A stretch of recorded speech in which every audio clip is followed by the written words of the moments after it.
ప్రార్థన. మా జీవంగల తండ్రి, సర్వశక్తి గల దేవా, నీకు వందనాలు ప్రభువా. ఈ మాటను చింత గురించి చెప్పుమని ఈ మాటను నా మనసులో పెట్టావు. నువ్వు పలు విధములుగా మాట్లాడే దేవుడవు. నీ ప్రజలమైన మమ్మల్ని ఉద్దేశించి కొద్ది నిమిషాలు మీరు మాట్లాడుచున్న ఈ మాటలను బట్టి స్తుతిస్తున్నాను. Thank you Jesus. గమనించండి, ఎవరిక్కడ కొబ్బరికాయ తిన్న వ్యక్తులు ఎవరు చేతులే బట్టండి. పచ్చి కొబ్బరికాయ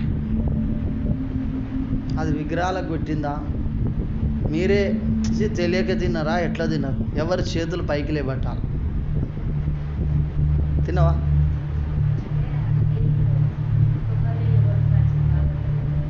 అది కాదు, అది కాదు. ఉన్నారు ఇక్కడ,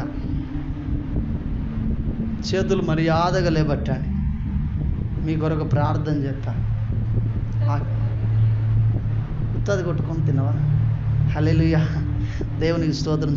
ఉత్తది కొట్టుకొని తిన్నావా, లేకపోతే సడన్గా తెలియక ఎప్పుడు తిన్నావు? తిన్నావా? వాస్తవేనా?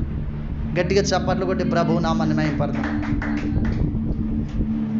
ఆత్మదేవుడు చూపెడతా ఉన్నాడు ఆ కొబ్బరికాయ కొట్టుకొని తిన్న విధానం. హల్లెలూయా. అంటే సాధారణంగా దేవునికి స్తోత్రం. హల్లెలూయా. పరిశుద్ధాత్మ దేవుడు మన మధ్యలో సంచరిస్తున్నాడు. దైవ జనమా, దైవ భయము కలిగి మనం ముందుకెళ్ళాలి. చాలా మంది మీదికి మీకు తెలియకుండానే దేవుని ఆత్మ మీ మీదికి దిగి వచ్చింది. ఆయన ఆత్మ చేత మీరు నింపబడ్డారు.